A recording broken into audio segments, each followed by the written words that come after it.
Hello everyone. आज मैं आपसे एक इस लेक्चर में बहुत आसान सा सवाल पूछता हूँ। जब भी हम कोई मेडिसिन या कोई दवा खाते हैं, जैसे कि पैरासीटामोल, इंसुलिन, पेनिसिलिन या डिजॉक्सिन, क्या आपने कभी सोचा है कि ये दवाइयाँ आते कहाँ से हैं? क्या ये किसी फैक्ट्री में बनती हैं? क्या ये पेड़ों से मिलती हैं? क्या ये बैक्टीरिया बनाते हैं? या फिर साइंटिस्ट इन्हें लैब में रेडी करते हैं, या और क्या क्या तरीके हो सकते हैं? सच तो ये है कि मेडिसिन के कई डिफरेंट डिफरेंट सोर्सेज हो सकते हैं। कुछ मेडिसिन नेचर से मिलती हैं, कुछ मॉडर्न टेक्नोलॉजी के थ्रू बनाई जाती हैं। तो आज हम इन्हीं सभी सोर्सेज को बहुत डिटेल में समझेंगे। तो आपका ये लेक्चर बेस्ड है नेचर ऑफ ड्रग्स। तो सबसे पहले ये समझते हैं कि नेचर ऑफ ड्रग्स क्या है। नेचर एंड सोर्स दो हैं, जिसमें सबसे पहले हम नेचर को समझेंगे। नेचर ऑफ ड्रग्स का मीनिंग होता है किसी भी मेडिसिन की प्रकृति। प्रकृति का मतलब उसका नेचर। अब उस नेचर के साथ उसके केमिकल नेचर क्या है, मीन्स रासायनिक संरचना, उसमें प्रॉपर्टीज क्या हैं, मतलब उसके गुण क्या क्या हैं, और शरीर में उसका बिहेवियर, उसका व्यवहार कैसा है। ज़्यादातर ड्रग्स छोटे छोटे केमिकल्स मॉलिक्यूल्स में होते हैं, लेकिन सभी ड्रग एक जैसी नहीं होती हैं। तो कुछ नेचुरल होती हैं, कुछ सिंथेटिक होती हैं। नेचुरल का मतलब जो पूरी तरीके से हमें प्रकृति से मिले, और सिंथेटिक का मतलब जिन्हें हम खुद से बनाएं, कुछ चीज़ों को मिला के, अलग अलग चीज़ों को लेके। तो कुछ जीवित कोशिकाओं के द्वारा बनाई जाती हैं, और कुछ बायोटेक्नोलॉजी के थ्रू तैयार की जाती हैं। बायोटेक्नोलॉजी विज्ञान का एक ऐसा ब्रांच जहाँ पे बायोलॉजिकल चीज़ों को लेके और हम कुछ टेक्नोलॉजी के द्वारा उनको एक ऐसा रूप देते हैं जो एक नए सक्षम तरीके से काम करे हमारे शरीर पे, या जिस भी तरीके से हम उसका इस्तेमाल चाहते हैं। अब ड्रग की कुछ प्रॉपर्टीज़ होती हैं।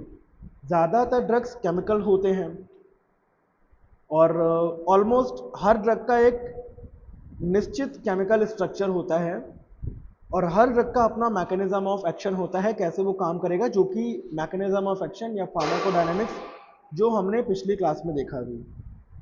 और हर ड्रग का एक थेराप्यूटिक इफेक्ट होता है कि हाँ, ये ड्रग बुखार को कम करेगा, ये दर्द को कम करेगा, ये खुजली को हटाएगा, या फिर ये सूजन को रोकेगा, क्या करेगा। हर एक ड्रग का अपना एक पर्टिकुलर थेराप्यूटिक इफेक्ट हो सकता है, और उसका एक साइड इफेक्ट भी हो सकता है। हर एक ड्रग की रिलेटेड या एक निश्चित डोज होती है। तो सभी ड्रग्स का मेटाबॉलिज्म और एक्सक्रीशन भी अलग अलग हो सकता है। तो ये तो हमने बात कर लिया नेचर की।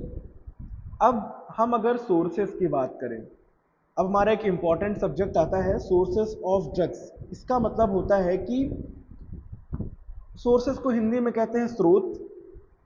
कहने का मतलब ये है कि ये दवाइयाँ हमें प्राप्त कहाँ कहाँ से होती हैं। तो मैं कुछ आपको स्पेशल सोर्सेस बता रहा हूँ, जैसे कि plant source, animal source, mineral source, microbial source, synthetic, semi synthetic और बायोटेक्नोलॉजिकल सोर्स, जिसको मैंने शॉर्ट लैंग्वेज में यहाँ पे लिखा हुआ है, जो आप देख सकते हैं। ठीक है, ये सारी चीज़ें आपके नोट्स में मिलेंगे। ओके, तो first of all let's we can talk about plant sources. सबसे पुराने टाइम में जो मनुष्य था, वो पौधों का उपयोग करके दवाओं के रूप में उसका इस्तेमाल लेके आया। जैसे आपने देखा होगा, फिल्मों में देखा होगा, या फिर बहुत पुरानी कथाओं में सुना होगा, या अभी जो लक्ष्मण जी को जो जड़ी बूटी दी गई वो भी प्लांट बेस्ड ही थी। तो पौधों की जड़, पत्तियां, छाल, फूल, फल, या उसके सीड्स हो गए, इनमें बहुत सारे एक्टिव केमिकल्स होते हैं जिनको निकाला जाता है। एग्जाम्पल के तौर पर जैसे डिजिटालिस का एक पौधा है, इससे हमें डिजॉक्सिन या डिजिटॉक्सिन मिलता है। अब इसका इस्तेमाल करते हैं हम हार्ट फेल्योर वाले मरीजों में। कुछ एरिथमिया वाले पेशेंट्स में। इसके अलावा सिंकोना बार्क, इसे इससे हमें क्विनीन मिलती है, इसको मलेरिया वाले मरीजों में यूज़ करते हैं। उसके अलावा आप ओपियम पॉपी यहाँ देखेंगे, मॉर्फिन, इससे मॉर्फिन मिलती है, वो एनाल्जेसिक के तौर पे, मतलब बहुत सीवियर पेन में। उसके अलावा बेलाडोना, बेलाडोना से हमें एट्रोपिन मिलता है जो एक एंटीकोलिनर्जिक है, जैसे आंखों के एग्जामिनेशन में। या ब्रेडिकार्डिया, ब्रेडिकार्डिया का मतलब स्लो हार्ट रेट को बढ़ाने के लिए भी इस्तेमाल करते हैं। इसके अलावा आपने एलोवेरा सुना होगा स्किन की सेफ्टी के लिए और घावों को भरने के लिए। तो बहुत सारे तरीके हमारे पास हैं। तो अगर हम एडवांटेजेस की बात करें तो ये नेचुरल होते हैं। अब नेचुरल है तो जाहिर सी बात है लागत बहुत कम होगी, आसानी से उपलब्ध हो सकता है, और इसके साथ साथ किसी एक पर्टिकुलर एक्शन के साथ साथ उसमें और कई सारे औषधीय गुण होते हैं।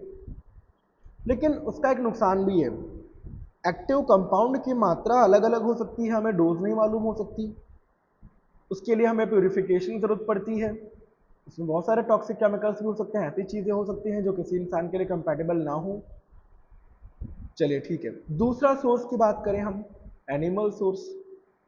कुछ दवाएं जानवरों के अंगों, उनका ब्लड या उनके हार्मोन से पाई जाती हैं या प्राप्त होती हैं। आज इनमें से कई सारी दवाइयाँ हमें बायोटेक्नोलॉजी से तरीके से बनाई जाती हैं, लेकिन अगर आप हिस्टोरिकल तरीके से देखें तो एनिमल सोर्स बहुत ज़रूरी है। एग्जाम्पल के तौर पे आपने इंसुलिन देखा, पहले जो पिग और जो काऊ होते थे इनके पैंक्रियाज से बनाई जाती थी, अब ज़्यादातर रिकॉम्बिनेंट टेक्नोलॉजी से बनाई जाती है। उसके अलावा heparin, heparin pig intestinal mucosa से ऑब्टेन होता है।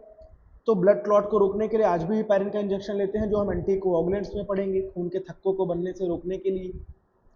ये इनडायरेक्ट थ्रोम्बिन इनहिबिटर है। उसके अलावा थायरॉक्सिन, पहले एनिमल थायरॉयड ग्लैंड से या कॉड लिवर ऑयल से विटामिन ए और विटामिन डी का सोर्स है। इसके भी एडवांटेज हैं कि बॉडी के जो नेचुरल सब्सटेंसेस के जैसा ही है ये, बायोलॉजिकल एक्टिविटी अच्छी होगी, लेकिन लिमिटेशंस हैं।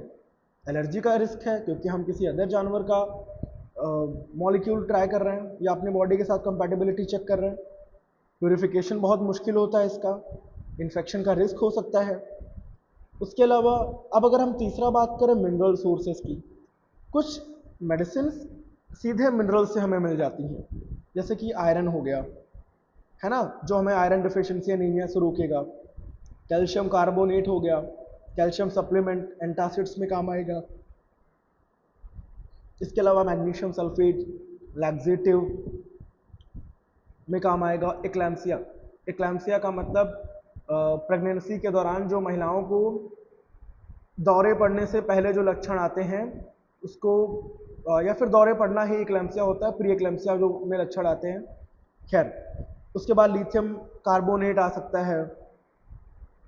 तो बाइपोलर डिसऑर्डर्स में जो दिमागी रूप से कमज़ोर व्यक्ति होते हैं या जो परेशान होते हैं, जिंक ऑक्साइड स्किन क्रीम। तो एडवांटेजेस ये भी है कि सस्ते होते हैं, स्टेबल होते हैं, लंबे समय तक हम इनको स्टोर करके सेफ रख सकते हैं।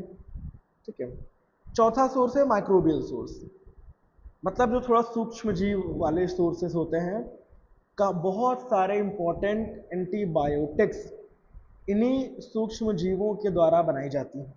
एग्जाम्पल के तौर पे जैसे कि पेनिसिलिन।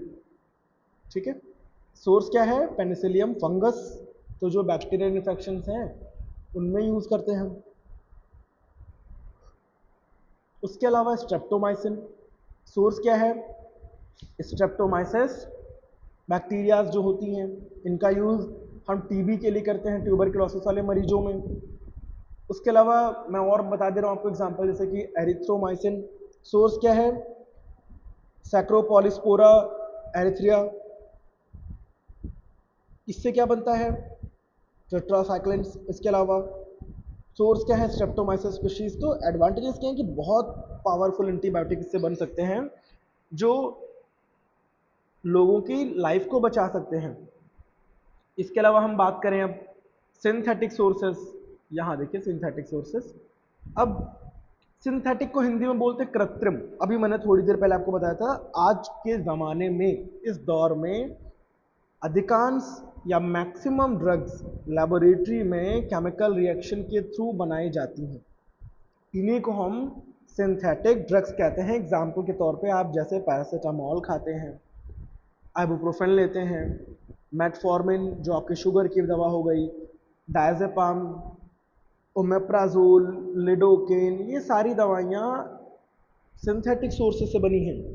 एडवांटेजेस इनके ये होते हैं कि बहुत हाई प्योरिटी की होती हैं, इनका क्वालिटी कंट्रोल आसान होता है, बहुत लार्ज स्केल पे इनको बना सकते हैं हम, सस्ती हो सकती हैं, मगर इनके साइड इफ़ेक्ट के चांसेस ज़्यादा हो सकते हैं, हम अगर ये मान के चले तो। उसके अलावा सेमी सिंथेटिक, सेमी का मतलब होता है अर्ध, मीन्स हाफ। तो ये ड्रग्स पहले तो नेचुरल सोर्स से प्राप्त की जाती है, फिर इनको लेबोरेटरी में उनका केमिकल मॉडिफिकेशन किया जाता है, मीन्स उनके केमिकल स्ट्रक्चर्स में थोड़े बहुत चेंजेस किए जाते हैं। एग्जाम्पल के तौर पे अमोक्सिसिलिन, ये भी एक एंटीबायोटिक है। एम्पेसिलिन, तो ये पेनिसिलिन से मॉडिफाई की गई हैं, पेनिसिलिन नेचुरल था ना। इसके अलावा हेरोइन, हेरोइन क्या है? एक मादक पदार्थ है। मॉर्फिन का एक मॉडिफाइड फॉर्म है, जो एक हिस्टोरिकल एग्जाम्पल है। तो एक चिकित्सकीय उपयोग बहुत इसका लिमिटेड है और कंट्रोल्ड है, हर कोई इसको नहीं ले सकता है या हर किसी को दी भी नहीं जाती है, शेड्यूल एक्स में आने वाली मेडिसिन होती है ये। तो एडवांटेजेस क्या है इनके कि नेचुरल ड्रग्स की कंपैरिजन में ये बहुत पावरफुल, बहुत कम साइड इफ़ेक्ट और बेटर स्टेबिलिटी इनकी होती है। अब इसके अलावा जो बायोटेक्नोलॉजिकल सोर्स हैं, इनको बोलते हैं हम जैव प्रौद्योगिक सोर्स। देखो, हमारी जो मॉडर्न फार्माकोलॉजी का सबसे एडवांस सोर्स है बायोटेक्नोलॉजिकल सोर्स। इसमें हम genetic engineering, recombinant DNA technology, cell culture, biotechnology का यूज़ करते हैं। सेल कल्चर तो आपको पैथोलॉजी में पढ़ाया ही जाएगा। तो सबसे पहले आपको ये सारे कॉन्सेप्ट समझने हैं। मान लीजिए किसी इंसान को, किसी व्यक्ति को, किसी ह्यूमन को या किसी पेशेंट को इंसुलिन चाहिए। पहले इसे जानवरों से निकाला जाएगा। अब साइंटिस्ट क्या करेंगे? ह्यूमन इंसुलिन से बनने वाला जीन या बैक्टीरिया जैसे इकोलाई या यीस्ट में इसको डाल देंगे। फिर वहीं माइक्रो ऑर्गेनिज्म बड़ी मात्रा में बिल्कुल ह्यूमन जैसे इंसुलिन बनाता है। किसी को हम रिकॉम्बिनेंट ह्यूमन इंसुलिन कहते हैं। एग्जाम्पल के तौर पे रिकॉम्बिनेंट इंसुलिन, ह्यूमन इंसुलिन या एरिथ्रोपोइटिन या human growth hormone, interferons, monoclonal antibodies और कुछ वैक्सीन्स जैसे रिकॉम्बिनेंट हेपेटाइटिस बी वैक्सीन्स वगैरह वगैरह, ये चीज़ें इससे बनाती हैं। एडवांटेजेस क्या है कि ये बहुत हाई प्योरिटी के होते हैं, इनसे एलर्जी बहुत कम हो सकती है, लार्ज स्केल में प्रोडक्शन बहुत आसान होता है और ये ह्यूमन प्रोटीन के जैसे ही होते हैं। ठीक है, तो बहुत इजी है समझना इन चीज़ों को, अगर आप एग्जांपल लेके समझें। तो एक क्लिनिकल कोरिलेशन अगर हम देखना चाहें, मान लो अगर कोई पेशेंट डायबिटीज़ से पीड़ित है, तो आज उसे मिलने वाली ज़्यादातर ह्यूमन इंसुलिन बायोटेक्नोलॉजी से दवाइयाँ तैयार की जाती हैं। अगर किसी पेशेंट को बैक्टीरियल इन्फेक्शन है तो डॉक्टर पेनिसिलिन या मॉक्सिसिलिन जैसे एंटीबायोटिक लिख सकते हैं, जिनकी उत्पत्ति हमने माइक्रोबियल या सेमी सिंथेटिक सोर्स से की है। अगर किसी पेशेंट को हार्ट फेलियर है तो उसे डिजॉक्सिन जैसी दवाइयाँ प्लांट सोर्स से दी जा सकती हैं, है ना। तो इससे आप एक बहुत बेसिक्स आइडिया लगा सकते हैं कि हमारे पास कौन कौन से सोर्सेस हैं, जिससे हम कितने टाइप्स की अलग अलग तरीके के पेशेंट्स के लिए हम दवाइयाँ बना सकते हैं। तो आज हमने इसमें ये जाना कि नेचर ऑफ सोर्स, मेडिसिन की रासायनिक प्रकृति, उसके प्रॉपर्टीज़ और बॉडी में उसके बिहेवियर को प्रेजेंट करते हैं। हमारी ड्रग्स डिफरेंट डिफरेंट सोर्सेस से हमें मिल सकती हैं, plant source, animal source, mineral source, microbial source, synthetic source, semi synthetic source, biotechnological source. ठीक है, तो इस तरीके से आप इन चीज़ों को समझ सकते हैं। उसके बाद मैंने आपको बताया था कि कुछ हम चीज़ें और नेक्स्ट क्लास में अपने पढ़ने वाले थे, और इसमें हम थोड़ा जानेंगे जो टर्मिनोलॉजीज़ हमारी आ सकती हैं। टर्मिनोलॉजीज़ में मैं कुछ चीज़ें आपको बताऊंगा, यहाँ पे रिसेप्टर्स क्या होते हैं और कुछ चीज़ें क्या हैं।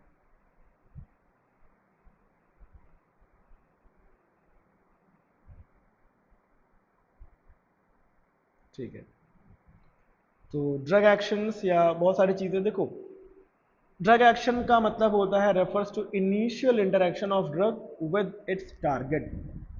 आपको टारगेट दिया गया है कि आपको इस जगह पे जाना है, वहां पे जाके काम करना है, तो ऑब्वियसली आप वहीं जाओगे, ना कि उस एरिया में मौजूद किसी भी जगह पे आप अपना काम करने लग जाओगे। आपका एक पर्टिकुलर ऑफिस हो सकता है एग्जाम्पल के तौर पे, मीन्स जिस ताले की चाबी है वो उसी ताले में जाके लगेगी। तो ऐसे ही ड्रग का एक्शन का मतलब होता है ड्रग अपने टारगेट पे जाके काम करेगी और अपना एक्शन देगी। जो भी आप ऑब्जर्व करेंगे बॉडी में बदलाव आ रहा है, आपने पैरासीटामोल खाया, वो जाके अपने टारगेट से बाइंड हुई, उसने वहाँ के एक बिगड़े हुए काम को बनाया और इससे आपका बुखार कम हुआ। जिसमें आता है रिसेप्टर मीडिएटेड एक्शन। सबसे पहले हम जानेंगे रिसेप्टर क्या होता है। रिसेप्टर हमारे बॉडी की जो सेल्स पे मौजूद एक स्पेशल प्रोटीन होता है, वही एग्जाम्पल जो आपके घर पे मौजूद आपके दरवाजे में लगा एक ताला या एक लॉक, जहां पे आपकी स्पेसिफिक चाबी उस ताले की लग के उस ताले को खोलती है, जिससे वो दरवाज़ा खुलता है और आप अंदर जा पाते हैं।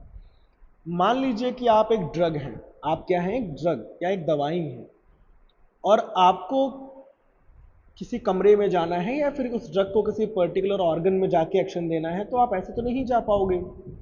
कमरा बाहर से लॉक है, आपके पास होना चाहिए चाबी उसकी लॉक की। तो सिंपल सी बात है, उस ड्रग आप एक एगोनिस्ट की तरीके से काम करेंगे और रिसेप्टर पे जाके बाइंड होंगे, है ना। आप स्कैन करेंगे या फिंगरप्रिंट लगाएंगे, जो भी करेंगे, तो और वो लॉक खुल जाएगा। सेम थिंग रिसेप्टर्स, जो ड्रग जहां बाइंड करती है वही रिसेप्टर है और अपना इफेक्ट दिखाएगी। मान लीजिए घर का लॉक एक रिसेप्टर है कि एक ड्रग है, सही की ही सही लॉक को खोल सकती है, उसी तरह सही ड्रग को सही रिसेप्टर पे काम करना होता है, तो वो सही जगह बाइंड होना जरूरी है। ठीक है, चलो ठीक है। अब इसमें एंजाइम इनिबिशन है, ये सब मैं आपको चीज़ें बताऊंगा थोड़ा आगे बढ़ के, डोज रिस्पॉन्स रिलेशनशिप। चलो पहले बात करते हैं ड्रग एगोनिस्ट की। चलो एगोनिस्ट तो आप समझ लीजिए क्या है, यहाँ पे एंटागोनिस्ट लिखा है, बट एगोनिस्ट मैं आपको बता दे रहा हूँ। एगोनिस्ट ऐसी ड्रग होती है जो रिसेप्टर से बाइंड करे और उसको एक्टिवेट करे और अपना इफेक्ट दे दे, बस इतना सी बात। ठीक है, तो अभी हम बात करेंगे एंटागोनिस्ट की। एंटागोनिस्ट एक ऐसी ड्रग होती है जो रिसेप्टर से बाइंड तो करती है लेकिन उसे एक्टिव नहीं करती, बल्कि दूसरी ड्रग को या उसके इफेक्ट को रोक देती है। एग्जाम्पल के तौर पे एटिनोलॉल मान लो, एटिनोलॉल, प्रोपेनोलॉल, मेटोप्रोलॉल, ये हमारी बीटा ब्लॉकर्स में आती हैं, बीपी को कंट्रोल करने वाली दवाइयाँ। ये बीटा वन रिसेप्टर को ब्लॉक कर देती हैं, हार्ट रेट कम हो जाती है। चलो मैं आपको कुछ चीज़ें बना के दिखा रहा हूँ। ठीक है, एंटागोनिस्ट, सपोज दैट कि एक पेन ले ले रहा हूँ यहाँ से मैं। सपोज दैट कि मैंने एक यहाँ पे एक लॉक बनाया। ठीक है, इस लॉक में आप ये जो पोर्शन देख रहे हो, ठीक है, यहाँ पे फिट होने के लिए मैंने एक रेक्टेंगल शेप में क्या किया, एक ये ड्रग होगा, ये हमारी क्या हो गई, ये हमारी हो गई ड्रग। ठीक है, ये हमारी ड्रग हो गई। अब इसको क्या करना पड़ेगा कि यहाँ पे जब हमारी ड्रग ये एगोनिस्ट, एक मिनट, जब ये हमारी एगोनिस्ट क्या करेगी, यहाँ पे आके बाइंड करेगी, ये चाबी हो गई, ये ताला हो गया, ठीक है।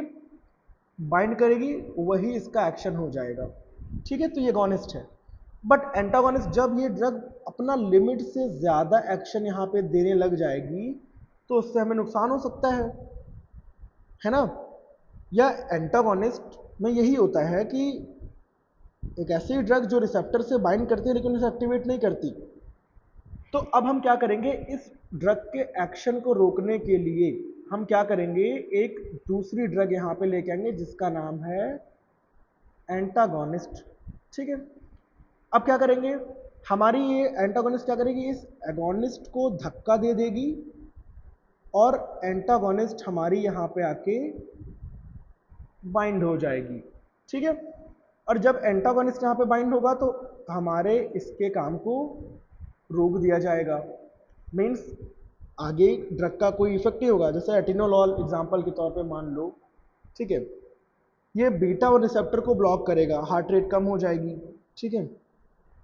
तो कुछ इस तरीके से हमारा ये सारा जो मसला है ये काम करता है, ठीक है। अब कॉम्पिटिटिव, नॉन कॉम्पिटिटिव, कॉम्पिटिटिव का मतलब जो 100% एक्शन को ब्लॉक करे, नॉन कॉम्पिटिटिव का मतलब जो दूर से चीज़ों को, चलो मैं आपको एक तरीके से और दिखा रहा हूँ यहाँ पे। इसमें एक्चुअली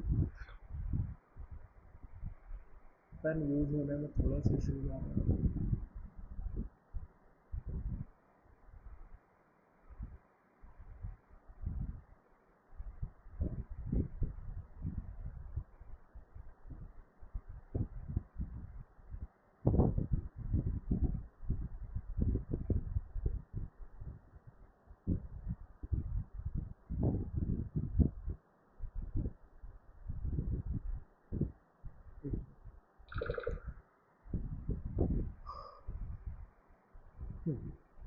ठीक है, तो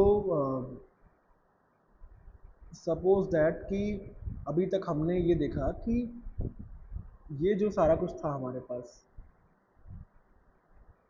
ये एक रिसेप्टर था, हमने ये एगोनिस्ट और एंटागोनिस्ट में देखा। तो कॉम्पिटिटिव का मतलब जो एक ऐसा रिसेप्टर जो कंप्लीटली यहाँ पे आके बाइंड कर जाए हमारी एगोनिस्ट और इसके एक्शन को रोक दे, तो ये फुल एंटागोनिस्ट या कॉम्पिटिटिव एंटागोनिस्ट। नॉन कॉम्पिटिटिव का मतलब जो इस साइड से बाइंड ना हो। यहाँ पे मैं आपको एक साइड और बना के दिखा दे रहा हूँ, ये स्ट्रक्चर में थोड़ा चेंज होता है, इसको बोलते हैं एलोस्टेरिक साइट, ठीक है। ये नॉन कॉम्पिटिटिव होती है एलोस्टेरिक साइट, और इसका चाबी थोड़ा इसी के जैसा दिखता है, ठीक है, जो एंटागोनिस्ट। तो ये क्या करेगा, ये यहाँ पे आके बाइंड कर देगा और इसके एक्शन को 100% तो नहीं बट कुछ हद तक रोकना धीरे धीरे शुरू करेगा। तो ये हो जाता है हमारा नॉन कॉम्पिटिटिव या irreversible antagonist. Non the antagonist bind irreversibility at the different side, reducing maximum response, increasing agonist does not restore full effect, ठीक है। तो ये कुछ इस तरीके से यहाँ पे अपना एक्शन देगा। ऐसे यहाँ पे बहुत सारे फिजियोलॉजिकल एंटागोनिज्म आ जाता है। दो ड्रग्स काम करती हैं डिफरेंट रिसेप्टर पे बट प्रोड्यूस करेंगे opposite physiological effects. Chemical antagonism, direct chemical interaction between two substances, दो सब्सटेंसेस के बीच में डायरेक्ट केमिकल इंटरेक्शन होता है और अपना दोनों का एक्शन खो देंगी वो, ठीक है। तो अदर टाइप के चीज़ें हो सकती हैं। सिनर्जिज्म क्या है, सिनर्जिज्म का मतलब एक काम को एग्जाम्पल के तौर पे ले लो, एक काम को या एक गड्ढे को खोदने में एक इंसान को 1 घंटा लगता है, सेम गड्ढे को दो लोग मिलके खोदेंगे, कितना समय लगेगा, हाफ एन आवर, आधा घंटा लगेगा, है ना। तो जब दो या दो से ज़्यादा दवाइयाँ एक साथ मिलके काम करती हैं नदर क्लास की, तो एक्शन तेज मिलता है और ट्रीटमेंट थोड़ा बेटर होता है। तो synergism occurs when two drug produce greater combined effect than expected, ठीक है। तो यहाँ पे इसका मतलब ये है। टॉलरेंस एंड डिपेंडेंस, टॉलरेंस का मतलब होता है कोई चीज़ आप बर्दाश्त कर ले जा रहे हैं, आपने खाई और वो ड्रग का असर आपने टॉलरेट कर लिया और असर आपको महसूस ही नहीं हुआ। जब आपने दोबारा लिया रिपीटेड बार बार, जब सेम डोज की ड्रग बार बार आप लोगे, ठीक है, तो वो ड्रग आप टॉलरेट कर लोगे। मीन्स अब आपको जो पहली डोज में एक्शन मिला था अब उसका एक्शन आपको नहीं मिलेगा। सेम एक्शन पाने के लिए आपको डोज बढ़ाना पड़ेगा, इसको बोलते हैं टॉलरेंस। ठीक है, tolerance is a decrease in response to a drug after repeated use requiring higher doses. ठीक है, डिपेंडेंस क्या होता है, आपको उसकी आदत लग गई, आप छोड़ नहीं पा रहे हो, छोड़ना चाहोगे तो आपको उसकी क्रेविंग्स होगी, क्रेविंग्स में आपको सिम्टम्स आएंगे। ठीक है, जैसे लोग शराब को नहीं छोड़ पाते हैं, नशे नहीं छोड़ पाते हैं, सिगरेट नहीं छोड़ पाते हैं, वैसे ही कुछ एनाल्जेसिक या कुछ सीएनएस वाले दवाइयाँ हैं जिनकी लोगों को आदत लग जाती है। ठीक है, receptors, G protein couple receptors, ligand gated ion channel, these are types of receptors जो आप देख रहे हो यहाँ पे। ठीक है, खैर इसके अलावा और कई सारी चीज़ें हो सकती हैं, तो सफिशेंटली आप इतना ही समझिए। बाकी एक विजुअल तौर से किसी दिन किसी अलग लेक्चर में आपको मैं इन चीज़ों को एनिमेटेड फॉर्म में दिखाने की कोशिश करूँगा। तो फिलहाल इस क्लास को यहीं पर रखते हैं और बाकी मिलेंगे आपसे हम नेक्स्ट क्लास में। तो इसमें हमने nature and sources of drugs देखा, बाकी कुछ टर्मिनोलॉजीज देखा। ठीक है, so thank you and welcome, बाकी हम देखेंगे अपना नेक्स्ट लेक्चर में।